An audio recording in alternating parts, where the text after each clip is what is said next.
Bonjour et bienvenue dans cette formation complète au HTML. Le HTML ou Hypertext Markup Language est le langage de programmation essentiel pour la création de pages web. Dans cette formation, nous allons explorer tous les aspects du HTML, des bases aux concepts avancés, afin de vous donner les compétences nécessaires pour concevoir et structurer des sites web impressionnants. Que vous soyez débutant ou que vous ayez déjà une certaine expérience en développement web, cette formation vous guidera pas à pas, en vous fournissant des explications claires et des exemples pratiques. Préparez-vous à découvrir l'univers passionnant du HTML et à développer votre créativité pour réaliser des sites web remarquables. Alors, plongeons ensemble dans cette aventure passionnante. Introduction à HTML. Qu'est-ce que HTML et comment fonctionne-t-il? HTML, qui signifie Hypertext Markup Language, est le langage de balisage standard utilisé pour créer des pages web. Il fournit une structure et une signification au contenu d'une page web en utilisant des balises pour délimiter différents éléments et leur attribuer des rôles spécifiques. Lorsque vous créez une page HTML, vous décrivez la structure et le contenu de votre page en utilisant des balises. Mais il faut savoir une chose, HTML n'est pas un langage de programmation à proprement dit. Il s'agit d'un ensemble de balises ou d'un ensemble de code qui permet d'indiquer au navigateur comment afficher le contenu. Les fichiers HTML ont généralement l'extension .html ou .htm. Ils peuvent être créés et modifiés avec un simple éditeur de texte.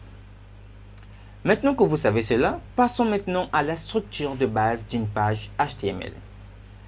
Une page HTML de base commence généralement par une déclaration appelée doctype HTML, qui indique au navigateur qu'il s'agit d'un document HTML.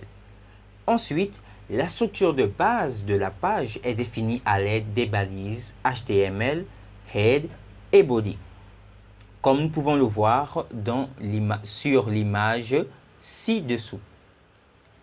Nous remarquons que le doctype il est en rouge. C'est le premier élément que nous avons lorsque nous commençons à coder en HTML, suivi de la balise ouvrante HTML en jaune. Et vous remarquez que cette même balise se répète en bas, la balise jaune HTML. Cette fois-ci, cette balise qui se répète en bas est appelée balise fermante. Tout le contenu de votre page doit être regroupé à l'intérieur de ces deux balises HTML, la balise ouvrante HTML et la balise fermante HTML. Puis vous avez la balise head en bleu. Cette balise vous permettra de pouvoir écrire les éléments qui ne seront visibles que par le navigateur, qui seront lisibles que par le navigateur. Les utilisateurs de votre site internet ne pourront pas voir ce qui est contenu dans ces deux balises. Puis vous avez la balise en vert, la balise body. Dans cette balise, c'est là où tout le contenu visible sur le navigateur sera codé. Les titres, les liens, les images, les vidéos, les musiques et tout ce qui est contenu dans cette balise sera visible par vos utilisateurs. Lorsque nous allons passer à la phase pratique, vous allez voir plus en détail comment on utilise toutes ces balises afin de rendre votre site fluide et interactif. Maintenant que vous savez cela, nous pouvons maintenant passer à la suite. Nous allons maintenant voir ce que c'est les balises, les éléments et les attributs en HTML. Une balise HTML se présente ainsi. Nous avons le nom de la balise, le contenu et le nom de la balise. Vous avez remarqué que dans l'affichage précédent avec la balise HTML, la balise head et la balise body, nous avons toujours ce même principe. Le nom de la balise qui se trouve au début est le même qui se trouve à la fin. Sauf que cette balise qui se trouve au début est appelée balise ouvrante et la balise qui se trouve à la fin est appelée balise fermante. Et au milieu, nous avons le contenu. Il y a plusieurs types de balises en HTML. Nous allons le voir lorsque nous allons passer à la phase pratique. Je tiens à vous préciser que notre formation est 100% pratique afin que vous puissiez vous familiariser avec les bonnes pratiques et les astuces pour faire de vous un expert en HTML.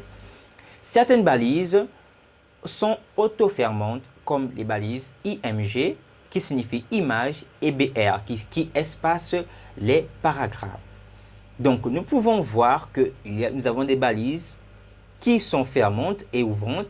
Nous avons des balises qui sont auto-fermantes. On n'a pas besoin de pouvoir avoir cette formulation pour pouvoir fermer la balise. Maintenant que nous savons cela, qu'est-ce qu'on appelle élément HTML? On parle d'élément HTML pour désigner une balise et son contenu. Pouvons le voir ici. Ceci est un élément HTML car nous avons ces deux balises, balise ouvrante et balise fermante, puis le contenu au milieu. Un élément HTML représente une balise et son contenu. Nous avons aussi en HTML les attributs. Les attributs permettent de configurer les éléments. Par exemple, l'élément A avec l'attribut href qui signifie lien. Il y a encore plusieurs autres attributs de ce genre, mais nous allons le voir lors de notre phase pratique. Pas à pas, vous allez découvrir les attributs qui sont pratiques pour le développement de votre page web. Maintenant que vous savez cela et que vous savez ce que c'est un élément, une balise et un attribut, maintenant que vous savez l'environnement de base de notre page HTML, il faut maintenant que nous puissions avoir un interpréteur de code HTML. Les interpréteurs de code HTML sont généralement des navigateurs, car les navigateurs nous permettent de visualiser le code que nous faisons lorsque nous codons en HTML. Ici, nous pouvons remarquer les navigateurs comme Chrome, Firefox ou Safari servent à visualiser et tester les pages web. Sans des navigateurs, nous ne pouvons pas avoir une visibilité de notre code HTML. Nous avons Chrome qui est symbolisé par ce logo. Nous avons Firefox qui est symbolisé par ce logo. Safari symbolisé par ce logo. Et Opera Mini symbolisé par ce logo. Maintenant que vous avez un navigateur web qui vous permet de visualiser votre code HTML, il vous faut maintenant un éditeur de code ou un éditeur de texte selon le contexte que vous utilisez. L'éditeur de code vous permet de coder votre application web ou votre site internet. L'éditeur de code permet de pouvoir visualiser le code que vous êtes en train de créer. L'éditeur de code comme Visual Studio Code, Sublime Text permet d'écrire le code HTML et de se faciliter dans les tâches. Vous pouvez écrire plusieurs types de code dans un éditeur de texte ou dans un éditeur de code. Ça dépend de la structure ou de la programmation que vous faites.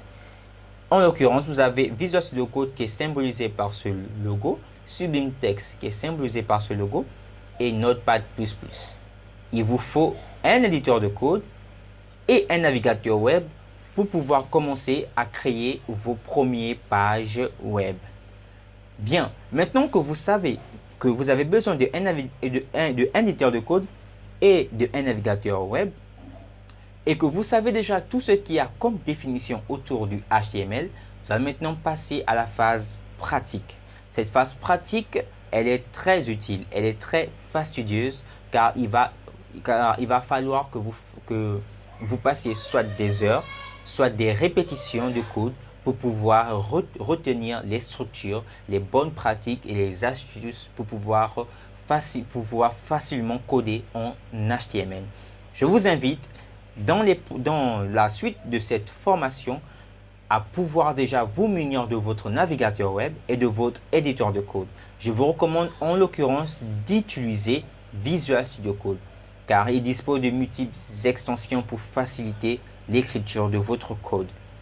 Donc, je vous invite maintenant à passer à la suite, à la phase pratique de notre formation.